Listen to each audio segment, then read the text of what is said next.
Alors nous allons parler avec vous de comment se porte le secteur de l'événementiel, puisque je rappelle que Viparis est gestionnaire de parcs d'exposition, donc c'est 12 lieux événementiels majeurs qui sont situés en Ile-de-France. Ça va de Villepinte au Bourget, et puis 800 événements par an, c'est quand même beaucoup. Un chiffre d'affaires de croisière de 300 millions d'euros annuels. Alors 2022, année formidable, puisque vous avez retrouvé vos niveaux de 2019. 2024, ça va être aussi formidable a priori, puisque les Jeux Olympiques. Entre les deux, en effet, il y a 2023. Qu'est-ce qui va se passer cette année ? En 2023, on retrouve la vie normale, si je puis dire. 2022, c'est une année de rattrapage. Il y a un an, à la même époque, on était encore quand même dans la suite Covid. Il y avait pas beaucoup de rassemblements d'entreprises corporate. Il y avait des salons qui étaient décalés de janvier à mars. Et puis, il y a eu un rattrapage colossal, notamment au deuxième semestre, avec le retour des Européens, avec le retour d'événements qui n'ont pas eu lieu pendant 2 ans, 3 ans, qui sont revenus. Et dans le fond, 2023 revient à la cadence normale. Et en ce moment, vous voyez, à la porte de Versailles, on prépare le salon de l'agriculture qui va arriver d'ici quelques semaines.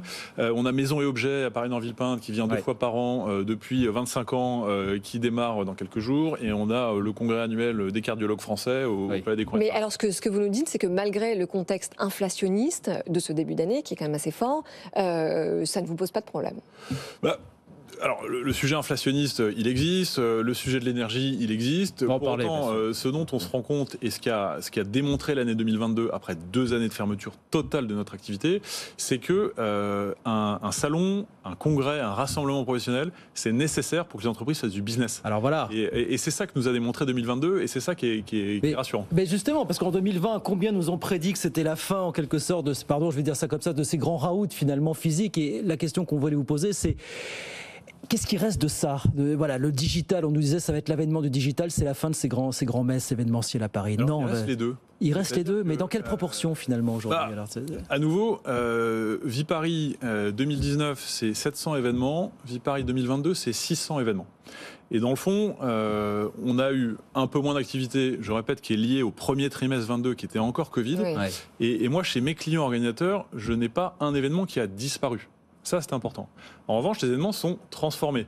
Quand leur industrie se transforme, c'est le cas du Mondial de l'Auto, qui vit ses propres transformations, et quand l'événement en soi se transforme, c'est le cas de Maison et Objets dont je viens de parler, qui aujourd'hui a une présence physique très importante, et qui prend plus de 100 000 m² à Paris-Villepinte, et qui également a une vie dans le monde digital, avec une marketplace d'information et aujourd'hui de transactions. Est-ce que la part du digital est la même celle qu'elle était il y a un an et demi ? Voilà. Est-ce qu'on a déjà testé les limites de ce modèle finalement ? Non, l'apprentissage que l'on a fait de la période, c'est que le digital permet de projeter le plus largement possible, et plus largement que ce que l'événement physique permet, tout le contenu généré par l'événement physique. Donc vous avez besoin de la rencontre physique pour avoir des conférences, pour avoir des super speakers, pour avoir des innovations, pour faire du networking, pour faire du business.